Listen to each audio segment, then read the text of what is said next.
Dans la dernière vidéo, je te parlais un peu de notre essai bébé, comment ça s'est passé, l'annonce au papa.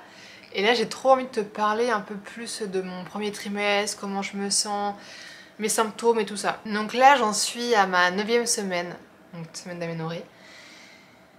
Et ça commence à aller un peu mieux. Donc vraiment les premiers symptômes, donc déjà les tout premiers qui m'ont mis un peu la puce à l'oreille concernant le fait d'être enceinte, c'était les seins qui ont gonflé et qui étaient douloureux. Donc là ils sont toujours gonflés mais j'ai plus mal du tout. Ça c'est cool. Mais donc ouais, direct ça a été mes seins qui ont gonflé, qui me faisaient mal. Mais du coup comme un peu des symptômes de règles. J'ai eu pas mal aussi de tiraillements au bas du ventre. Parce que du coup c'est ton utérus qui commence à se mettre en place. Enfin il se passe plein de choses, il y a plein de trucs qui bougent et tout, tous tes organes. Donc ouais, j'ai eu pas mal de petites douleurs en bas du ventre. Et énormément de nausées. Franchement, genre, j'avais tellement de nausées. Là, ça commence un peu à aller mieux. Mais ouais, pendant, je pense, un bon mois, j'avais des nausées en continu, non-stop. J'avais envie de vomir. Et rien me donnait envie de manger. Genre, vraiment, j'avais rien envie. Le gras m'écœurait. Donc, franchement, tant mieux. Vraiment, tout ce qui est gras, rien qu'encore maintenant. De penser à de l'huile d'olive et tout, du gras, ça me... Après il y a plein de trucs qui me donnent pas envie mais que quand je les mange ça passe. Donc c'est peut-être un truc genre un peu psychologique, un peu peut-être mon corps qui me dit de manger plus des trucs que d'autres, je sais pas. Mais donc ouais, niveau nourriture, j'étais plus sur des trucs un peu frais, des fruits, des légumes, des trucs un peu sains. Franchement, franchement tant mieux. Tant mieux que mon corps me demande ça à la place de manger des fast-food tout le temps, même si en vrai, je dis pas non à fast-food.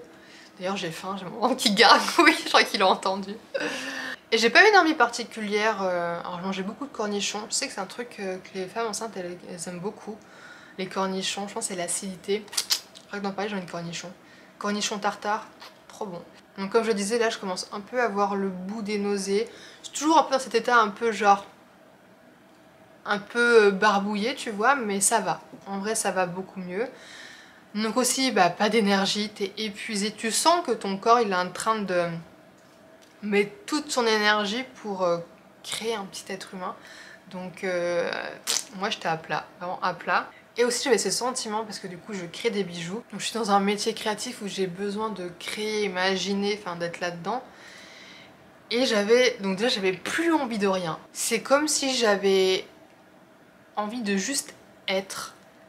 Donc j'allais sur mon balcon avec mon chat et je restais là sans rien faire pendant des heures. J'avais ce besoin de pas me remplir de séries, d'activités, enfin je sais pas, il y avait ce truc pendant quelques temps où vraiment j'avais envie de rien faire.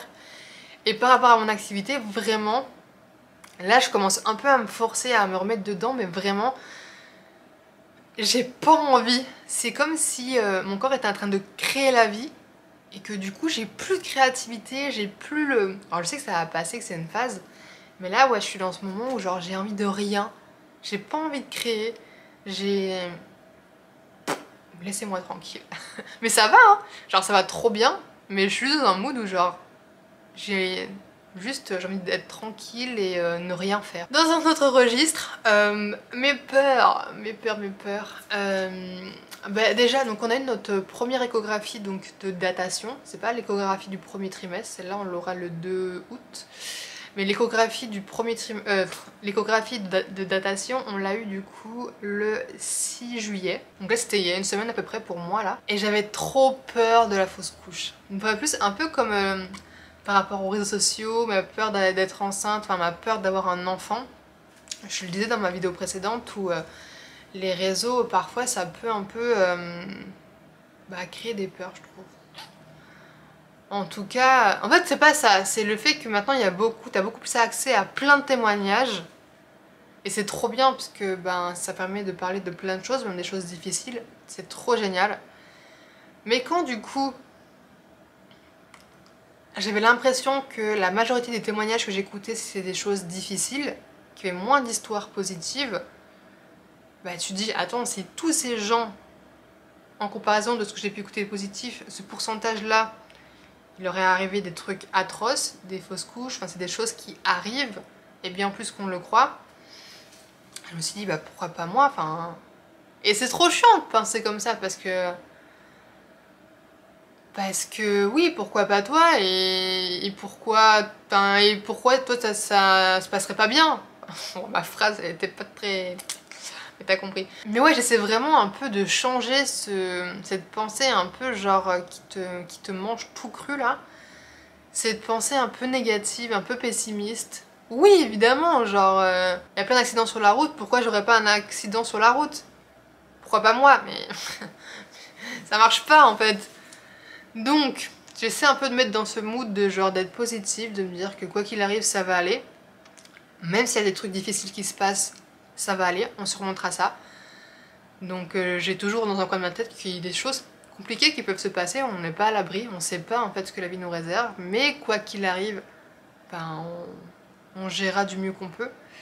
En fait, il y a une partie de moi qui croit que le fait que j'imagine ces choses négatives et que comme si je pouvais m'y préparer à l'avance, sauf qu'en fait non, genre si un truc difficile t'arrive, bah tu seras pas enfin t'auras pas pu te préparer à l'avance, tu vas vivre la douleur pareil.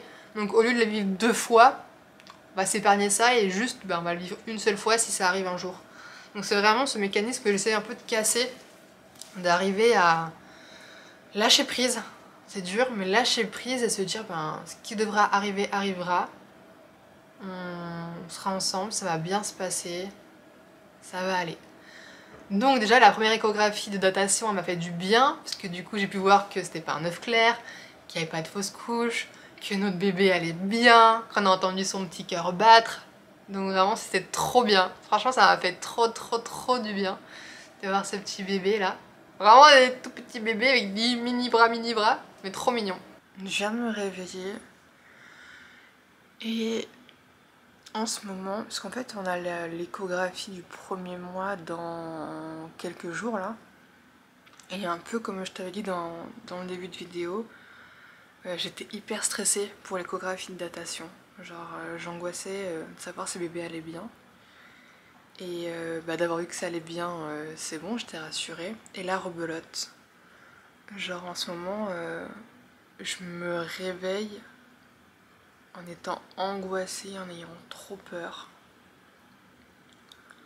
En fait, genre j'ai entendu trop de témoignages de fausses couches, mais sans les chercher vraiment, tu vois. Même genre j'ai une application WeMoms, je crois que c'est. Je sais plus c'est quoi. Bref, j'ai une application, bah, je l'ai supprimée parce que vraiment elle m'angoissait trop. Mais à peine t'arrives dessus, tu vois plein de mamans bah, qui parlent de leurs angoisses parce qu'elles ont eu plusieurs fausses couches et que là elles sont à nouveau enceintes et que... Enfin en gros à chaque fois t'es ramenée, enfin moi je suis ramenée au fait que ben... J'ai l'impression que vraiment les fausses couches, enfin c'est une réalité tu vois, il y en a vraiment beaucoup. Et du coup ça me fait trop peur. C'est trop bizarre parce qu'au fond de moi je sens que bébé va bien, j'ai l'impression. Mais en même temps, il y a toutes ces peurs qui prennent le dessus et qui m'angoissent. Donc j'ai très hâte là dans quelques jours d'aller faire l'échographie pour m'assurer que bébé va bien. En fait, ce qui est chiant aussi, c'est que c'est un fait, genre tu peux avoir des angoisses et des peurs pendant ta grossesse, mais du coup c'est hyper culpabilisant. Tu te dis que genre... tu fais ressentir ça au bébé et tout, donc c'est trop culpabilisant. Donc là, je passe ma vie à parler à bébé et à lui dire que toutes mes peurs, toutes mes émotions et tout, ça m'appartient. Donc je lui explique bien que faut pas qu'il les prenne pour lui, qu'il les absorbe, que tout ça, ça m'appartient à moi, que lui, c'est un être à part, tout vierge, tout dénué de... Bah ouais, c'est un tableau vierge, quoi. Et qu'il faut pas qu'il prenne moi toutes mes peurs et mes angoisses. Donc j'essaie vraiment de lui parler parce que bah, j'ai pas envie de lui faire ressentir tout ça. Donc je lui dis de se mettre dans sa petite bulle pour pas qu'il se fasse impacter par tout ce que moi je peux ressentir. Voilà. Ah oui, aussi j'ai toujours mal au dos. Enfin c'est pas au dos, tu sais j'ai une... comme si j'avais un poignard dans la fesse. Mais parce que je pense que quand je marche j'ai une trop mauvaise posture. Donc je sais plus marcher depuis que je suis enceinte. C'est trop bizarre. Je marche n'importe comment. Et du coup là j'ai pris rendez-vous chez une ostéo, pareil lundi. Comme ça, j'aimerais bien essayer de guérir un peu. Parce que vraiment si je commence ma grossesse avec des douleurs comme ça va pas être très pratique quoi. Bon bah voilà, je te tiens au courant dès que j'ai eu l'échographie et que tout va bien j'espère. Ça y est, on a eu l'échographie ce matin. Franchement, comme tu peux voir à ma tête, je suis trop soulagée, je suis trop contente. Tout s'est trop bien passé, on a pu voir bébé, il faisait que de gigoter. Je pensais pas que si petit, genre ça bougeait autant. Il faisait que de bouger dans tous les sens. Il a eu le hoquet, genre c'était trop rigolo. On le voyait genre sursauter, enfin sauter hyper souvent, c'était trop rigolo. Donc ça rendait vraiment les choses concrètes parce qu'à la première échographie de datation, c'était un petit haricot que là, ben, alors à chaque fois je vais dire il parce que de toute manière on peut pas savoir le sexe, donc c'est bébé, il avait tous ses membres, il avait sa petite tête, son petit nez, ses petits bras, ses petits pieds, genre c'était trop mignon. Et donc on a fait toutes les calculs, les mesures, clarté nucale et tout va bien. A priori pour l'instant jusque là tout va bien. On va faire le test de trisomie, c'est pas obligatoire donc on s'est dit on va le faire au cas où.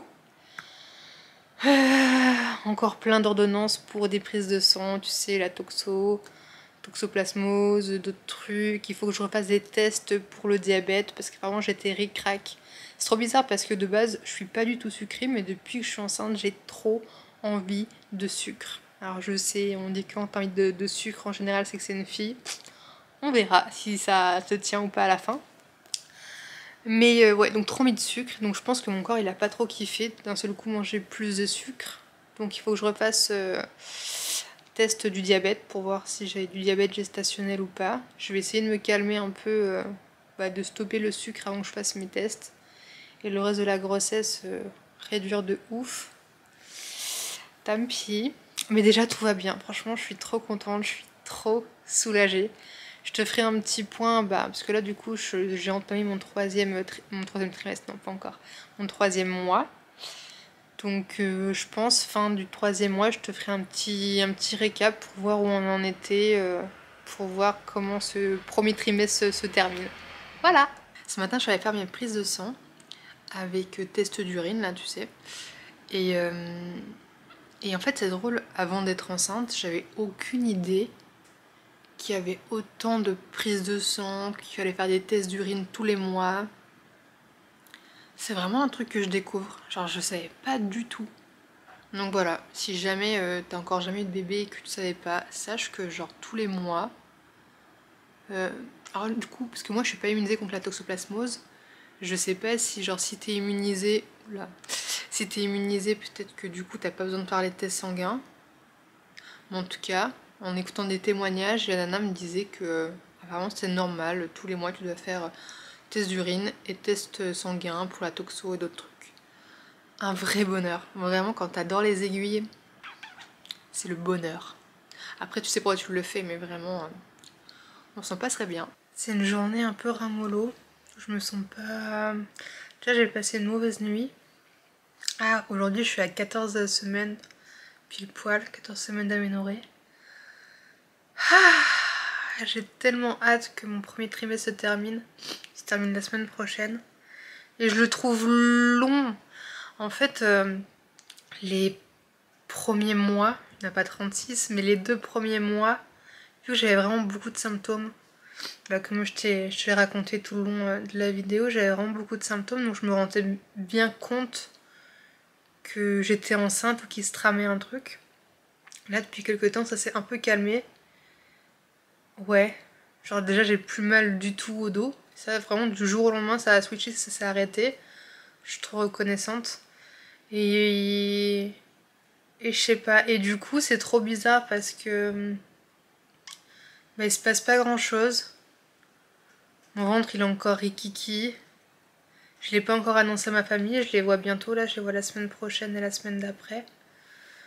Donc c'est comme si là l'entre-deux c'était trop bizarre.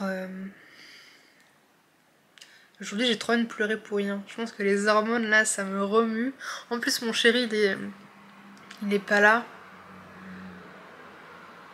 Là il est à un festival pour une bonne grosse semaine encore. Et du coup aujourd'hui ouais, genre je sens que je suis toute à fleur de peau et que... Ah. Et ouais, je sens que là cette semaine, particulièrement aujourd'hui, je suis vraiment à fleur de peau. Mais bon, je me dis que déjà l'annonce à ma famille ça va faire trop du bien. Vraiment j'ai trop hâte, j'en peux plus. Ça fait 3 mois que j'attends de pouvoir les voir en vrai. J'ai trop hâte, ça va faire trop du bien, ça va rendre le truc encore plus concret. Bref, il y a des jours comme ça où c'est pas la fête. Bon bah ça y est, le premier trimestre est terminé, je termine aujourd'hui. Enfin ouais si aujourd'hui parce que demain je commence, je rentre dans mon 4e mois. Et à la fois c'est passé hyper vite et à la fois c'était lent. Je pense que ça a duré une éternité. Mais ça y est, donc j'ai toujours un peu des nausées. Genre... En fait c'est pas tant des nausées, enfin si j'ai quelques petites nausées, et c'est plus des dégoûts alimentaires. Genre il y a plein de trucs encore qui me dégoûtent dans la nourriture. Après ce qui est cool c'est que dans le premier trimestre là j'ai jamais vomi. C'était que des nausées, j'ai jamais vomi, donc ça c'est vraiment trop cool. Sinon, la fatigue ça va. Ça va. Je suis encore un peu fatiguée mais en vrai ça va. En ce moment aussi j'ai les tétons qui me grattent, genre vraiment. Ça c'est un truc de fou.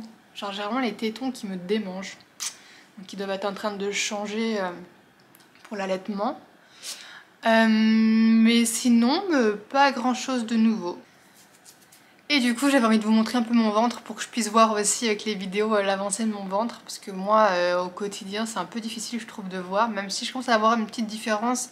Et surtout je sens qu'il devient plus dur. Du coup je vais vous montrer.